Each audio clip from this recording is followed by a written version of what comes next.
Governor Haslam, thanks for joining us. Glad to be here. Thank you. Switching from Vermont to Tennessee, it's an easy transition. Yeah, it really is. It's a little... Political environments are exactly the same. It's kind of, yeah, kind of swimming my head around. Whatever do you mean by that? We were just talking about marijuana legalization. Probably not a big issue for us. Probably not a big... Let's talk about something that is in the news. Obviously, there was this pretty significant union vote at the plant in Chattanooga. You really went out on a limb on this, as did Senator Corker, a good friend of yours. You think you might have gone a little too far on that? I mean, unions seem to think that this might have been a role that is more appropriate for an advocate than a governor. Well, I don't think that. I mean, you know, it's interesting when the state's called an outside influence. The state has a huge investment in that plant. It's one of our biggest, if not the biggest, incentive package ever put together. So you start there. It's the largest ever, right? Right. How can you just sort of articulate? Tell us how much. Well, it's a combination of direct grants and tax credits. So it was done in the prior administration. I'm not sure I know the exact. I'm not dodging your question. I just don't know the exact number, but hundreds of millions of dollars. Okay, so we're one of the largest investors in the plant. So begin with that thought. Second thing is Volkswagen's looking at adding another line, an SUV that they're going to build, and they've been really direct, saying we're either going to build that in Chattanooga or we're going to build it in Mexico. And your challenge to Tennessee is they're coming to negotiate with us about where we're going to put where we're going to build the new SUV is. You have to get the cost per vehicle down, i.e. you've got to come up with a better package for us. And number two, you need to attract more suppliers close to the plant. And this has been an ongoing conversation we've had for a year, and so we've been trying to do those two things because we would very much love to have them build that SUV in Chattanooga. But when they started saying, hey, we'd like to have a works council here, and our understanding of American law is works council requires UAW, then we said, we think you're working at cross purposes. If you want us to get the cost of the vehicle down or help you do that, and if you want us to attract other suppliers, in our opinion, there's no way that having the UAW there helps do either one of those two things. And so you have to speak to us as a company and tell us what you really want. For us, this isn't just a theoretical discussion. The best way to do government is not to do it on what we think might happen, but to use past data, past records to inform your current decision.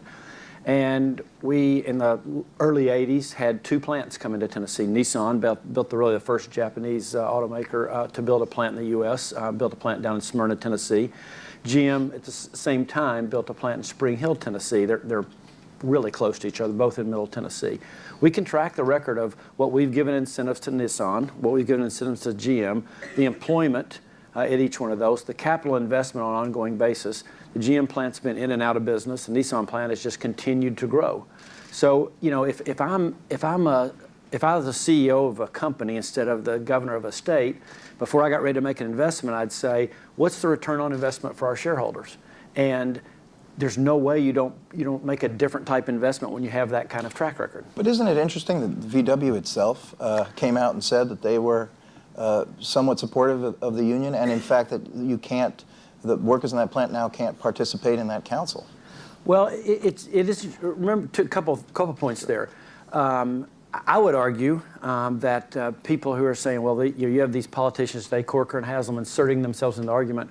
I would argue maybe the issue is from politicians years ago who passed laws up here on Capitol Hill that said you can't have a works council like you think of it in Germany. You can't have one of those without having a union.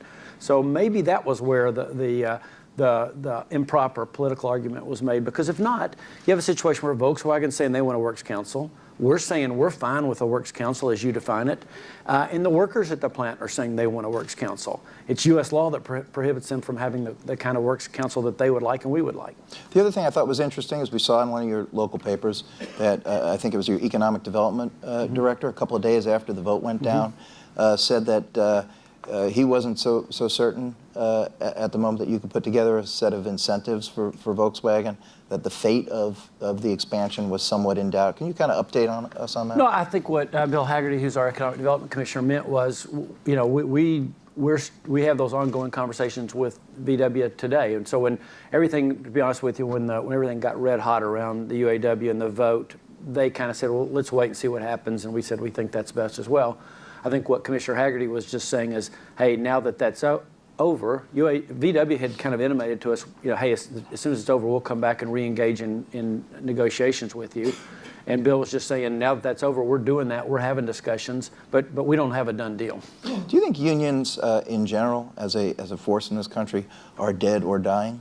Well, I think they're obviously diminishing. I don't know if I'd say dead or dying. I wouldn't say that. But in terms of the public sector, the private sector, what are the unions are 8 or 9% of the workforce now. If the public sector, I think they're about 30%. But that's obviously a different role than what you've seen in the past. Is that a good thing?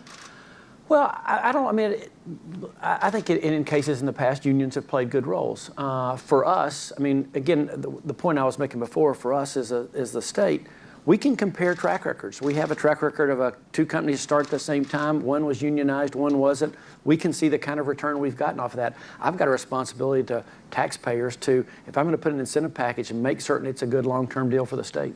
Now, you did not do the incentive package initially. This was your predecessor, right? The first deal with Volkswagen was done by Governor Bredesen, who was my predecessor. Right, and who was a Democrat, we should say. Do you think that was too generous a package? I really actually don't. I think he did a nice job. Automobile manufacturers are great companies to have because they have such a long supply trail. Some companies, you recruit them and they're a 700-employee company with making a $500 million investment. Well, that's what you get. But that's not true of automobile suppliers. Case in point, I'll go back to Nissan. Nissan came to us in the early 80s. They didn't just bring that plant, but we're one of the, this is an interesting fact, we're probably the second largest state for Japanese foreign direct investment, not per capita, but in pure number after California. Well, we're way out punching our weight, if you will, but that's really comes back to Nissan and so many of their suppliers who have followed them over time. My point would be automobile manufacturers, because of the types of jobs they bring in, the long supply chain, the amount they pay, and the R&D they bring with them, I think are particularly attractive companies. Now, taking on the unions is a tried and true way for Republican governors to gain a bit of a national profile. And there's no shortage of union leaders or Democrats who are accusing you of that right now. To what extent do you think that is a central pillar in terms of governance of your national party? I don't know that I would call it a central pillar. I would hope that our party would be about job creation and growth. And I hope that we also would be about saying, here's the circumstances we think that job creation has flourished, and here's the ones where it hasn't done so well. I would point back to, we actually have several unionized companies in Tennessee. I'm not about to say, oh, we're going to have this litmus test where if you're unionized, we don't want you, or we're not going to give you an incentive package. I do need to say, hey, with our taxpayers' money, I have to be a thoughtful steward who says, where historically have we gotten the best return? To toggle to politics, because we were talking about policy a little too long, they'll take down our Politico logo here. Obviously, I was just talking with Governor Shumlin about the controversy surrounding New Jersey Governor Chris Christie, who is head of the RGA. Governor Shumlin suggested, as has some newspapers in New Jersey, that Chris Christie resign as head of the RGA. How do you feel about that? I don't think Chris should resign. I've known Chris since I became a governor 3+ years ago. He's done a really great job of leading RGA. He said in all the current controversy around the issue in New Jersey that he didn't know about that and wasn't involved. And in my mind, he's doing the things to address and fix the issue. So I would respectfully disagree with Governor Shumlin. Do you think Chris Christie has a future in the party as a presidential candidate? I think he does if he wants to. I think, I certainly wouldn't say he's no longer a viable candidate on the national scene. People have occasionally mentioned your name as being sort of a dark horse, somebody who people aren't necessarily all that familiar with. So two-part question here. A, are you interested in 2016? And B, does it annoy you ever so slightly that you're considered to be a dark horse? B, no.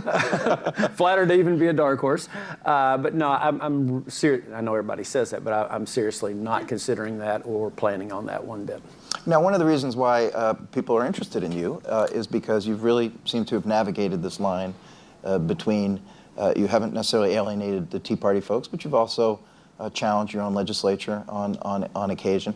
So, sort of articulate that philosophy for me, and do you think that is what a national Republican candidate would need to do?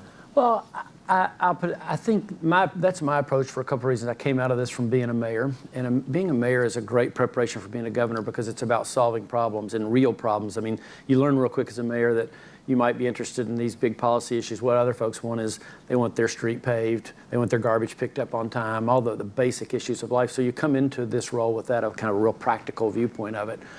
I do think there's a sense in which not just Republicans, but people, period, are saying we want somebody that solves problems. The general sense in the country is maybe we'll just bypass Washington. It's become so dysfunctional. Maybe I wouldn't say it's becoming irrelevant, but it's becoming less and less of a factor in the plans that we put together. I mean, the government done right can be an incredibly powerful force. And I think it's a shame that people are seeing it that way. So my hope would be that the Republican Party would be the party that will elect and get people who get things done. What were you thinking when you were observing the 2012 debates and you were seeing this procession of people, most of them who hadn't had a hand in governance, who were speaking in very abstract terms? I mean, did that annoy you? Well, I don't know if annoy is the word, but first of all, anytime you're watching a debate, most people that have been through debates are like, it's fun to be a spectator instead of participant. But it didn't annoy me as much as you keep coming back. I keep coming back to, like I said, haven't been a mayor and haven't been a governor. People really want problems to be solved, and there's no doubt we face major issues, whether it's around education or health care, service delivery in a number of forms. I guess that there's a big part of me that I hate to push it back on the media side of it, but I'm always thinking, wrong question. You're asking questions that have nothing to do with what that job will look like when you get to it. Every time I've run for office, I've run for mayor twice, governor once in the middle of a re-election. Every time I've done that, I've thought, the questions have nothing to do with what the job's about. Now, we are terrible, I admit that. Though I've never heard a politician admit that on the other side. Once you switch roles, you mean? That's right. But in terms of the, but you do have a significant wing in your party. I mean, this is really the mainstream of our political history in this country since 2010 that really does not embrace governance in the way that you've articulated. Do you think that that is a long-term problem for your party? I think it's a long-term problem for either party when there are people who, here's what I think maybe is a long-term, let me say something different, long-term issue for our party. I think there's some Republicans who communicate that they think government's bad.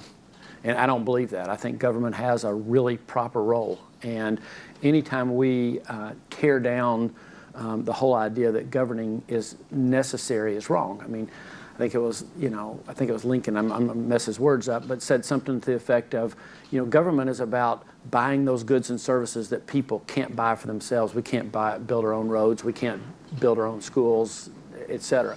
So our job, I think, as Republicans, what we have to communicate is what we want to do is we want to give you the very best value. There's certain things you can't buy for yourself, so we'll do that. But what we want to do is make certain you're getting full value for every dollar you put in there.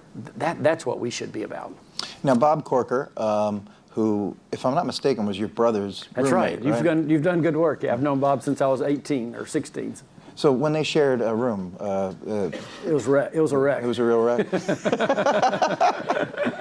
So it's not a Felix and Oscar kind of thing. It was an Oscar and Oscar. I think it was an equal opportunity mess, as I remember.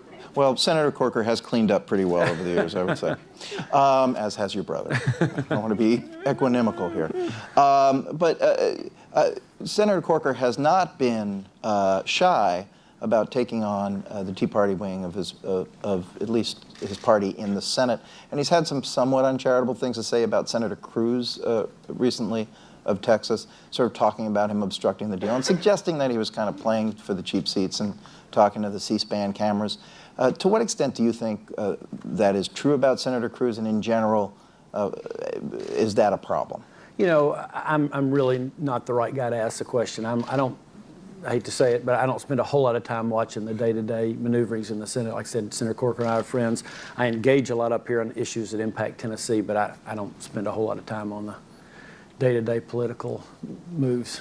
Do they impact you, though? I mean, does that sort of tenor hit you as a governor? I think it does. I mean, like I said before, there's a huge sense of frustration. I'm not saying anything new there, and I think there's a sense from governors of we're fighting some real problems here. And again, when you talk about the discussions around the Affordable Care Act or anything else, we're facing some real problems that we're left to implement. So come help us deal with the real problems. Now, Tennessee is a state, when you kind of look at the trajectory, and I don't think people really talk about this much, but when you kind of look at the political trajectory of states, folks talk about California, they talk about the evolution of Nevada. Right. Tennessee has really been one of the few states in the country that has gone from sort of pink to very dark red in the last several presidential cycles. Why do you think that's happened? Well, you know, if you're a political scientist, you'd look and basically say what used to be our rural Democrats have all become Republicans. And so I'm not certain that the state has shifted as much as, again, some of our traditional Southern Democrats have looked around and said, I think I fit a lot better in the Republican Party now. And we have become, I mean,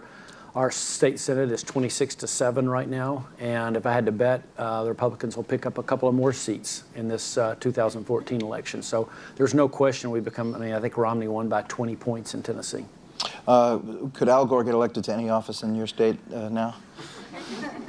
That'd be really hard. I mean, obviously, the big thing in the election of 2000 was he lost his home state, right. And if he'd won Tennessee, he would have been the president. So I think Tennessee has become even more red. Al's family was from part of what Smith County, Carthage, what has been what was historically a Democrat stronghold. Not so true anymore. I guess another question is, could he get a job at the Tennessean? I think they'd still take him. I think that byline would carry some weight. They were definitely still taking him. So in terms of, you know, I was just talking with Governor Shumlin, who spent his. It's been a year of interesting State of the State addresses this year. He spoke about heroin addiction and opiate abuse. You unveiled this plan for free free higher education at the community college level that has gotten some national attention. I am a graduate of the City University of New York system, and 2 years before I entered that system, they got rid of free tuition. So as someone who was on the other end of this, it is an interesting idea. Tell me why you decided on introducing that. It's real simple. Of the jobs that are going to exist 10, 11 years from now in Tennessee, and really in the country for that matter, 55 to 60% will require a degree. But only 30-some% of Americans, 32% of Tennesseans have a degree or certificate beyond college, 2-year degree, 4-year degree, or a technical certificate. Well, that's a serious disconnect. Well, there's a lot of reasons that people don't go to school beyond high school, but one of the key ones is people don't think they can afford it, particularly if you're a first-generation college student. You say, well, nobody in my family's ever gone. I don't know how to fill out a FAFSA, the financial aid form.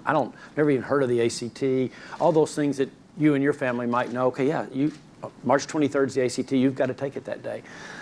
So what we said is, if we could knock down that barrier for a whole new group of Tennesseans, we think we could make some solid progress on that. So we thought if we could make a bold promise to say to every Tennessean, you graduate from high school, you'll get 2 years of community college or technology college, absolutely free of tuition and fees. It would take down the money barrier. But the other thing we've done is we've set up a statewide network of mentors. I can't overemphasize how critical it is. Again, most folks in this room, you had somebody that helps you think through how do you go to school past high school. For a lot of people, that's just not true. So this statewide network of mentors helps you fill out the FAFSA form. I mean, college graduate, I put together a $33 billion budget. I have a hard time filling out a FAFSA form. It's difficult. So make sure you go to the ACT when you're supposed to. And then when classes roll around, talk about the importance of actually, it's not like high school. You actually got to show up on your own and go, and there's not going to be a bell ring and somebody takes you to the next class. So all those things that, like I said, a group of middle-class Americans take for granted, there's a whole lot of Americans who don't. And so if we can put together something that takes the cost out and has a mentor that will help you through the process, we think it's a big game changer. You must have gotten some interesting emails after that from people in your own party. What was the tenor of reaction from Republicans? Actually, my most interesting emails were from folks up here or other parts of the national media who were like, what in the world's a Republican doing presenting a proposal like this? And I would argue this is just what a Republican should be doing. We actually are about people who should be about creating opportunity, number one. And number two, let's address the problem on the front end and the back end. We've seen what happens with 50 years of Great Society programs and how much or how little progress we've made. There's a big debate going on in the country right now about, it's part of the K-12 debate about, you know, you're not going to ever fix education until you fix poverty. And I would stand on the side of the folks who'd say, no, backwards. You're not going to fix poverty until you fix education, and that includes education beyond high school. Well, let me teleport you to the 2016 vice presidential debate, Republican vice presidential debate, in which whomever turns to you and says, Haslam is a big government liberal hiding as a Republican. What do you say to that? I would say absolutely not. That again, as Republicans, what we believe more than anything is we want there to be more opportunity for people. We want people to have the right training. I think it's just wrong that in this country today, there's thousands of jobs that are going begging in a high unemployment time because we don't have people trained in the right way. And I think one of government's biggest jobs, and I won't ever apologize for this, is to define reality. And we haven't done it. Maybe what does frustrate me about some of the political arguments today is it's about things that are about the periphery and not about defining reality. For a lot of Americans, they need to hear the truth, and a lot of Tennesseans, that the path you're on is not going to prepare you for where you need to be. And where you need to be is going to involve more education than it did for your parents and grandparents. Well, to me, the Politico headline on that was you did not deny that you would be in the 2016 vice presidential debate. I doubt I'd be on the A list of candidates, I'll put it that way. Speaking of the periphery, because that's kind of an interesting place to exist, you made a couple of interesting policy decisions, I guess, when you transitioned from being mayor to being governor. One of which is that you withdrew from the mayor's gun control group and rather publicly announced your membership in the NRA. Why'd you do that? And you were accused at that point in time of pandering a little bit? You know, as a mayor, I mean, I was at a U.S. Conference of Mayors meeting one time. They came around with, hey, you know, we have a huge issue with illegal gun use. Would you sign this? And I did. To be honest with you, it wasn't something that an area that I'd spent a whole lot of time on prior to that. I think since then, the Mayors Against Illegal Guns took some positions and went a little further than what I had. Which ones? I'd have to go back and look now. But I think they became a lot more of a group that was arguing that handguns and in other firearms are bad for the country and we should eliminate. I mean, if you listen to what they said, it was more like, hey, we'd be better off without them, period. And it's not what I believe, nor obviously what Tennessee believes. And that didn't reflect necessarily your transition from being a mayor of a city to being governor of a state? There's obviously differences in being in an urban area and overseeing an entire state where you have a whole lot of different interests. But I think part of it was just me understanding more where that group was going and what I thought the right approach is. Now, another issue that gained a little bit of controversy outside your state was you made a decision to, I believe, scale back an anti-discrimination regulation with gays in state government. I don't think so. No? No, I don't think so. Okay. To scale back, and I don't. What is your, in general, when you're dealing with a state? I mean, I've heard, you know, Tennessee has been described by. There's a piece of legislation that was proposed that I just didn't think was helpful or healthy for the state and communicated the wrong message, but that I just said that I would not be in favor of. I think that might be what you're talking about. Right. Now, this is an issue that's obviously sort of hitting the nation now. You're seeing state by state by state. Do you ever foresee a situation with which civil unions or same-sex marriages would ever come to a place like Tennessee? Well, I'm sure. I mean, if you're asking me to predict the future, do I see that happening? I mean, you could look around the country and see, you know, states that there's big change, and obviously, who knows eventually what the Supreme Court would say. It would be a long time, I think, until if it's up to Tennessee voters to decide that. I say a long time. I don't know. Who knows? But I don't see that in the foreseeable future. How do you feel personally on that issue? Well, I actually think marriage is. I'm one of those folks who thinks marriage is the way Tennesseans have voted for it and the way it's historically been defined is between a man and a woman. Another issue that I was talking with Governor Shumlin about, and we ended on it, was medical marijuana and marijuana legalization. Again, Tennessee's been described as the buckle on the Bible Belt. Yeah. I've known some people from Tennessee, and I won't talk about their private habits. But I would say that, you know, that is probably not a universal feeling there. Do you ever foresee an instance in Tennessee where you will see some loosening on the restrictions of marijuana use? And again, I don't know. I mean, that could obviously happen. I think obviously medical marijuana usage is very different from legalizing marijuana. It's not something that I'm advocating for. In the last couple of seconds that we have here, you know, President Obama spoke before the Democratic Governors Association. To what extent do you think, as a governor, I spoke with Governor Shumlin about the number of Republican seats that are up this year, 22. To what extent do you think President Obama will play a role in some of these gubernatorial races this year? That'll be. I can't say that on a state-by-state basis. Obviously, there's states where he is very strong, and others that I don't think you'll see the Democratic governor inviting him down. I mean, I think it'll play out no different than it does in the senatorial races. There's, again, in states where he can help, he'll be there, and where he can't, I don't think you'll see his presence a lot. In the end, I think how involved, it's like as a governor, me getting involved in a mayor's race. People are interested and care, but I don't think that's what influences a lot of folks. Great. Well, Governor Haslam, thank you for taking the time. Thank you. It's good to be here. Talk to you soon.